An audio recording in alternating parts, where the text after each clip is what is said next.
اسی طریقے سے اس کے علاوہ ایک اور وطر کی نماز ہے جو سنت مؤکدہ ہے.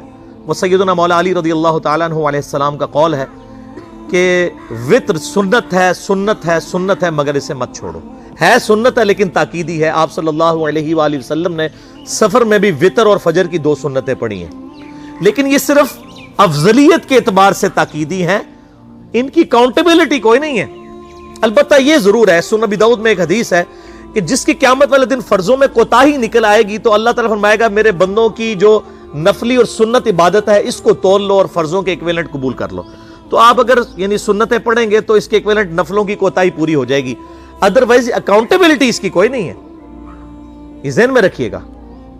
صحیح بخاری اور مسلم دونوں میں حدیث موجود ہے. ایک صحابی آئے، انہوں نے کہا یا رسول اللہ صلی اللہ علیہ وآلہ وسلم میں جنت میں جانا چاہتا ہوں، مجھے کوئی شارٹ کٹ بتا دیں.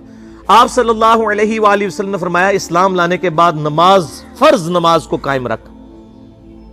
پھر فرمایا فرض زکوٰۃ ادا کر، فرض روزے دے، روزے جو ہیں وہ ان کو ادا کر اور روزے رکھ.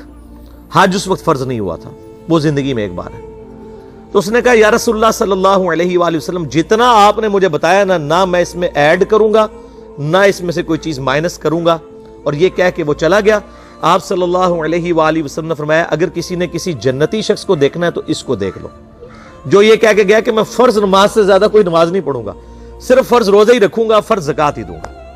اب روزہ اور زکوٰۃ میں تو ہمارے علماء کو اور عام پبلک کو بھی جو دیندار لوگ ہیں ان کو ہضم ہوتی ہے کہ کوئی شخص یہ نہیں کہتا کہ بھئی پیر اور جمعرات کا روزہ، صحیح مسلم میں حدیث ہے کہ آپ صلی اللہ علیہ وآلہ وسلم کے نفلی روزوں کی یہ روٹین تھی. کوئی آپ کو یہ نہیں کہے گا کہ جس نے جمعرات اور پیر کا روزہ نہ رکھا اس کے رمضان کے روزے ہی قبول نہیں ہوں گے. کوئی کہتا ہے؟ کیونکہ ان کو پتہ وہ نفلی ہے. اسی طریقے سے زکوٰۃ تو صرف 2.5% ہے نا، باقی تو نفلی صدقات ہیں جتنے مرضی دیں. کوئی شخص نہیں کہتا کہ نفلی صدقہ نہ دیا تو آپ کی زکوٰۃ بھی قبول نہیں ہوگی. الٹا یہ کہتے ہیں او بس جی زکوٰۃ دے لو تو باقی سارا مال پاک ہے. لیکن جب فرض نماز کی باری آتی ہے تو اس وقت وہ 12 رکھتے ہیں بھی، سنت موقع بیچ میں گھسیٹ دیتے ہیں. وہ بھی صرف فضیلت ہے. ٹوٹل 17 رکھتے ہیں، 2 فجر کی، 4 ظہر، 4 عصر، 3 مغرب، 4 عشاء. یہ میں کو اپنے لیے گراؤنڈ نہیں بنا رہا، میں تو الحمدللہ اس کے علاوہ بھی نفلی عبادت کرتا ہوں.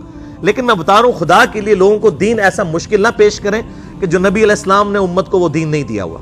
اپنی مرضی سے انجیکٹ نہ کریں دین، لوگوں کے لیے مشکلات نہ کھڑی کریں، ان کو فرض نماز تک رکھیں. پھر انشاءاللہ کئی لوگوں کو میں نے اس نے نماز شروع کروائی، انہوں نے سنت نماز بھی، نوافل بھی شروع کر دی ہیں. لیکن آپ کم از کم وہ ڈیٹم لیول تو اچیو کروائیں لوگوں کا. لیکن فرض نماز کی باری آتی ہے کہتے ہیں نہیں جی سنتے بھی حصہ ہیں. کہاں سے میرے بھائیوں حصہ ہیں؟ وہ 17 رکھتے ہیں. سنتیں پڑھیں گے ثواب ہے، نہیں